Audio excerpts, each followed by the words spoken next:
ਨਸੀਬਾਂ ਵਾਲਿਆਂ ਨੂੰ ਯਾਰ ਦੇ ਦੀਦਾਰ ਹੁੰਦੇ ਨੇ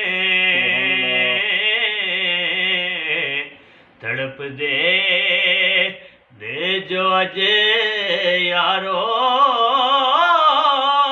ਕਲ ਦਰਬਾਰ ਹੁੰਦੇ ਨੇ। ਸੁਭਾਨ ਅੱਲਾਹ, ਸੁਭਾਨ ਅੱਲਾਹ।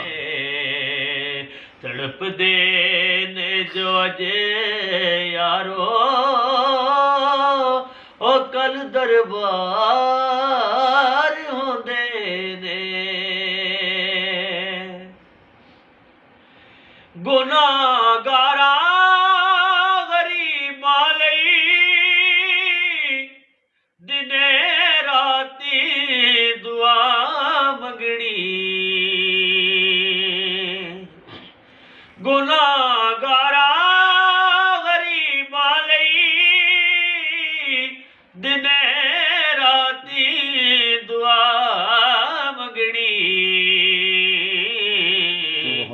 ਇਹਨੂੰ ਕਹਿੰਦੇ ਨੇ ਗਮ ਹਾਰੀ ਇਹੋ ਗਮ ਹਾਰੇ ਹੁੰਦੇ ਨੇ।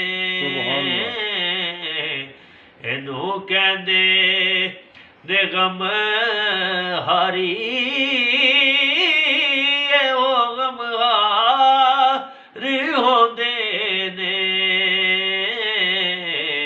ਨਸੀਬਾਂ ਵਾਲਿਆਂ ਨੂੰ ਯਾਰ ਦੇ ਦੀਦਾਰ ਆਉਂਦੇ ਨੇ। ਹੁਸੈਨ ਇਬਨੇ ਅਲੀ ਦੱਸਿਆ ਲੁਟਾ ਕੇ ਘਰ ਦਾ ਘਰ ਸਾਰਾ। ਹੁਸੈਨ ਇਬਨੇ ਅਲੀ ਦੱਸਿਆ ਲੁਟਾ ਕੇ ਘਰ ਦਾ ਘਰ ਸਾਰਾ। ਸੁਭਾਨ ਅੱਲਾਹ। ਰਜ਼ਾ ਜੇ ਯਾਰ ਦੀ ਹੋਵੇ ਕਦੋਂ ਇਨਕਾਰ ਹੁੰਦੇ ਨੇ। ਰਜ਼ਾ ਜੇ ਯਾਰ ਦੀ ਹੋਵੇ ਕਦੋਂ ਇਨਕਾਰ ਹੁੰਦੇ ਨੇ। ਨਸੀਬਾਂ